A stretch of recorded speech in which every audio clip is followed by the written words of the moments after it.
अहिले चाहिँ हामी यहाँ गाचोक भन्ने ठाउँमा छौँ। यो चाहिँ ठ्याक्कै खुमै ट्रेक हाम्रो यहाँबाट सुरु हुँदैछ। आज हामी काठमाडौँबाट यहाँ डाइरेक्ट आइपुग्यौँ अनि आज यहीँ बस्छौँ अनि भोलि बिहानदेखि चाहिँ ट्रेक सुरु गर्छौँ।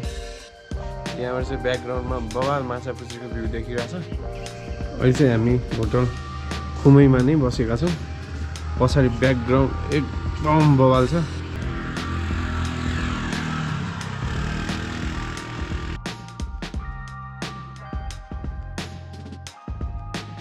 यो भिडियोलाई मैले गाचोकबाट नै सुरु गरेको छु। Good morning from Gachok. Gachok पुग्न पोखराबाट त्यस्तै 1 घन्टा जस्तो लाग्दो रहेछ। हामी चाहिँ हिजो नै काठमाडौँबाट सिधै गाचोक आइपुगेका थियौँ। यो चाहिँ हाम्रो यात्राको दोस्रो दिन हो। बिहानै गाचोकबाट ब्रेकफास्ट गरेर नै निस्केका छौँ। गाचोकबाट 3-4 किलोमिटर अगाडिसम्म नै बाइक लान मिल्दो रहेछ। त्यहाँ पार्किङको नि व्यवस्था भएको हुँदा हामी त्यहीँसम्म बाइक लगेर गयौँ। जिपहरू पनि यहीँसम्म आउँदो रहेछ। ट्रेकको मेन स्टार्ट पोइन्ट नै यही रहेछ।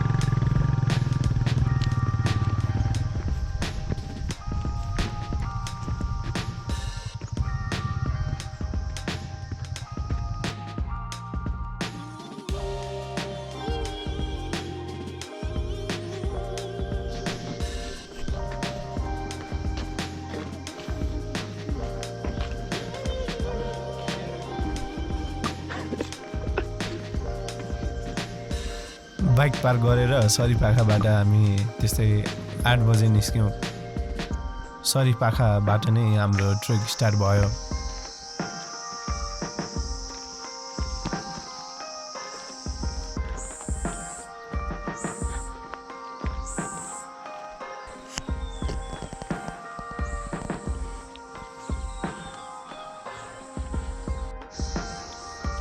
हामी चाहिँ अहिले खुमैको उकालो लागिरहेछौँ।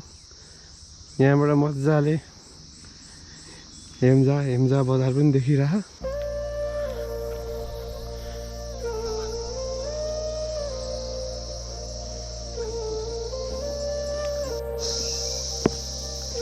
हामीलाई खुमैको मान्छे लिन आइसक्यो। यहाँ छ, वेट गरिरहेछ। हामी सँगसँगै हिँडिरह। हामी ढिलो होइन कुर्दैछ।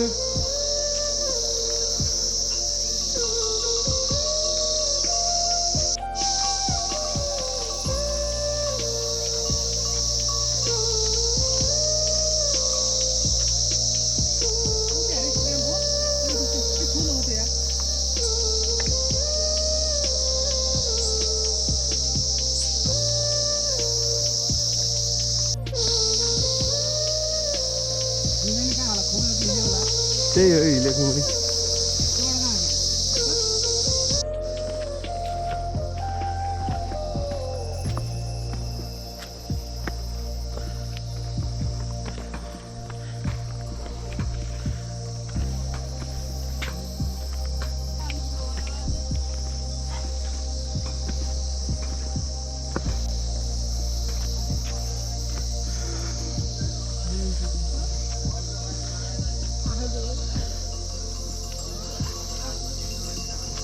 ल यहाँ पुगिसकेको त यो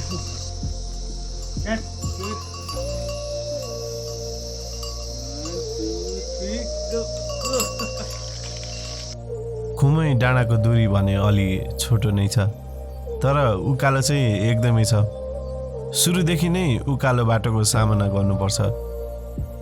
सरीपाखादेखि नै उकालो सुरु हुन्छ। सरीपाखादेखि हामी 1.5 घन्टामा हिले पुग्यौँ। यहाँ चिया खाएर केही दिन रेस्ट गऱ्यौँ। फेरि आफ्नो बाटो लाग्यौँ।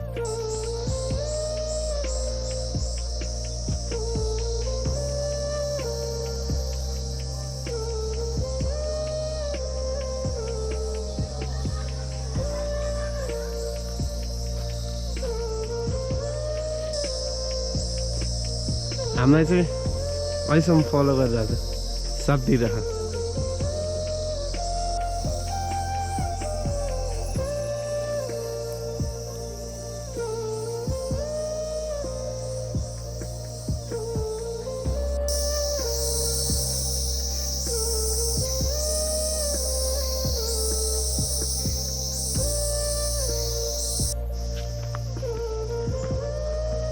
कति बजे हेर्दा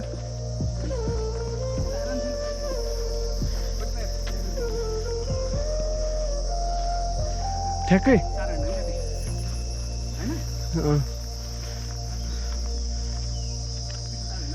यहाँ ठ्याक्कै हेर्दा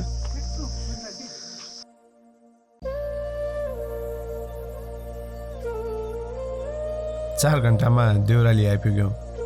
भोक पनि लागिसकेको हुँदा हामीले यही देउरालीमा खाना खायौँ। यहाँ 2-3टा टी हाउस छ तर एउटा मात्रै खुलेको थियो, सायद तिहारको कारणले हुन सक्छ।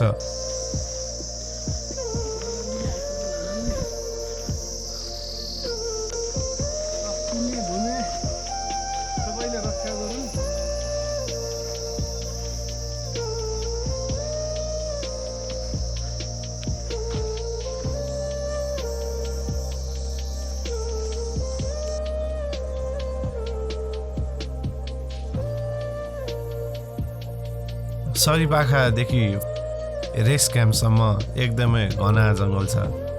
त्यसपछि चाहिँ खुला आकाश देखिन थाल्छ। जङ्गल पछिको रमाइलो दृश्य पनि यही रेस क्याम्पबाट सुरु हुन्छ।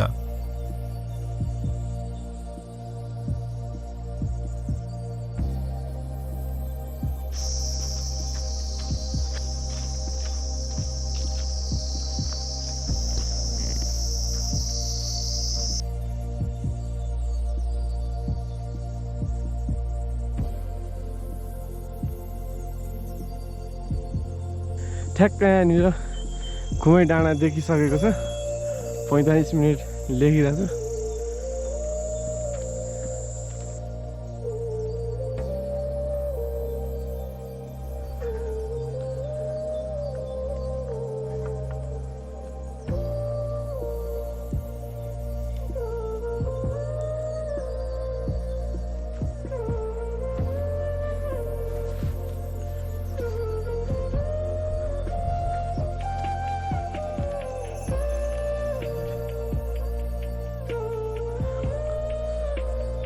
हामी फाइनली लगभग 8 घण्टा हिँडेपछि यहाँ आइपुगेका छौँ खुमै डाँडामा।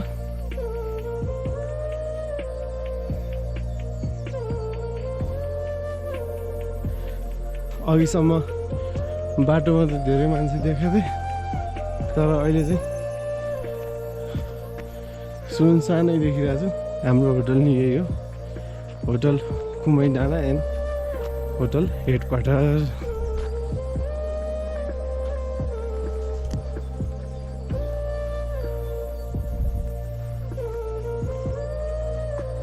अलराइट, फाइनली हामी चाहिँ खुमै डाँडामा छौँ। यता अलिक बेलुका अलिअलि चाहिँ भ्यू चाहिँ छेकिरहेछ, त्यही पनि हामी फोटोहरू खिचिरहेछौँ। गोर्चन डाँडा भनेको यहाँ माथि छ, यसको माथि। भोलि प्रोबेबली जान्छ कि जान्न थाहा छैन। अरू त भ्यू त नेक्स्ट लेभल छ होइन। अहिले हामी खुमै टप पुगेका छौँ। आजको हाम्रो बास यतैको छ। यहाँबाट देखिने दृश्य साँच्चै अद्भुत छ। उत्तरतर्फ हेर्दा हिमालहरूको श्रृङ्खला, माछापुच्छ्रे, अन्नपूर्ण, मर्दी गर्वको साथ उभिएका देखिन्छन्। यताबाट देखिने सूर्यास्तको दृश्य पनि एकदमै रोचक छ।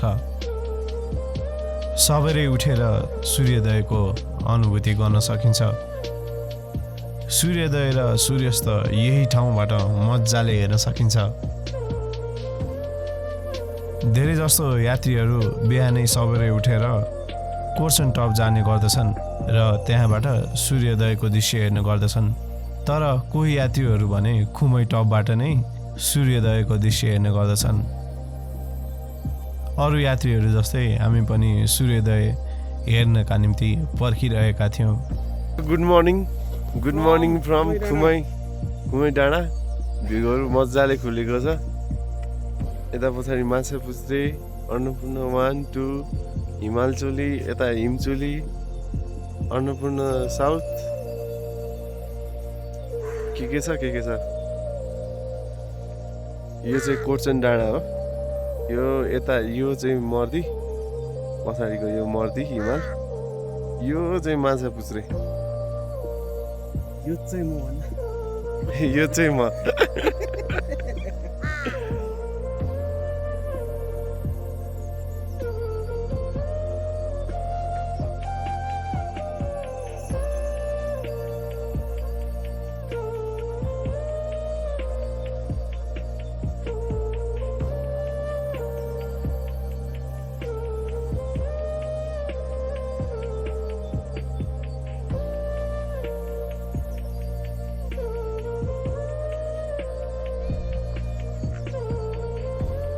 र अहिले चाहिँ हामी बिहानको 8:30 बजे खुमैबाट यहाँ माथि कोर्चन डाँडालाई जाँदैछौँ। भ्यू एकदम बवाल छ। हेरौँ कतिखेर पुगिन्छ। मान्छेहरू सबै फर्किरहेछ कोर्चन डाँडाबाट। खुमैबाट हामी कोर्चनतर्फ पनि गयौँ। बाटो अलि उकालो छ। बाटो अलि कठिन भए तापनि दृश्य भने अलि भव्य नै छ। हामी चाहिँ अहिले खुमै डाँडाबाट कोर्चनतिर जाँदैछौँ। कोर्चन डाँडा चाहिँ यहाँ माथि देखेको छ।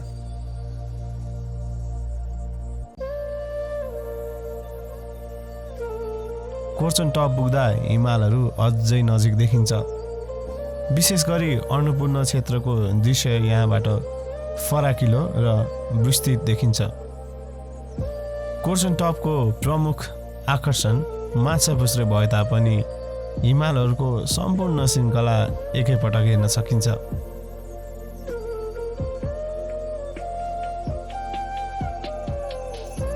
हामी चाहिँ अहिले ठ्याक्कै कोर्चन डाँडा आइपुगेका छौँ। पछाडि बबाल भ्यू छ। यहाँ पुग्न कति त्यस्तै पनि 2 घन्टा 1 घन्टा 45 मिनट जस्तो लाग्यो। दामी छ भ्यू। यो चाहिँ ठ्याक्कै कोर्चन डाँडा हो। यहाँ बोर्डहरूमा इन्फर्मेसन लेखेको छ। लुवाङ जाने बाटो यता छ। यताको मर्दी हिमाल भइहाल्यो। तल खुमैबाट आएको हामी। भ्यू त एकदम बवाल छ। यहाँ मर्दी हिमाल पनि क्लियर देखिरहेछ।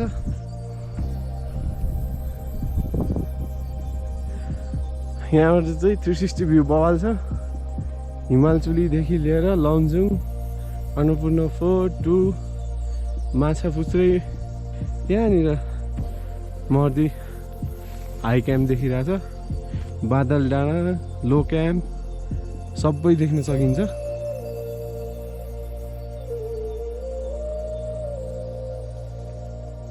खुमै ट्रेकको विशेषता भनेको छोटो र रमाइलो यात्रा हो। यो यात्रा आत्मालाई शान्ति दिने अनुभूति हो। यहाँ प्रकृतिको काखमा बसेर हिमालसँग संवाद गर्ने अवसर पाइन्छ, जसले यो ट्रेकलाई जीवनभर सम्झने लायकको बनाउँछ। तपाईहरू पनि एकचोटि अवश्य आउनु होला है त। धन्यवाद। अहिले हामी ठ्याक्कै कोर्चन डाँडाको माथि छौँ। यहाँबाट रमाइलो भ्यू देखिन्छ। मर्दीको हाई क्याम्पहरू, भ्यू पोइन्टहरू पनि मजाले देखिरहेछ यहाँबाट। Forest camp. अब हाम्रो यात्रा यहीँ कोर्चनसम्मको थियो। यहाँबाट आज हामी पोखरा फर्किन्छौँ अनि त्यहाँबाट ब्याक टु होम। अब यही नै भिडियो सकिन्छ होला है त। Thank you so much for watching. Please do subscribe. होइन फोटोहरू इन्स्टाग्राममा आउँछ।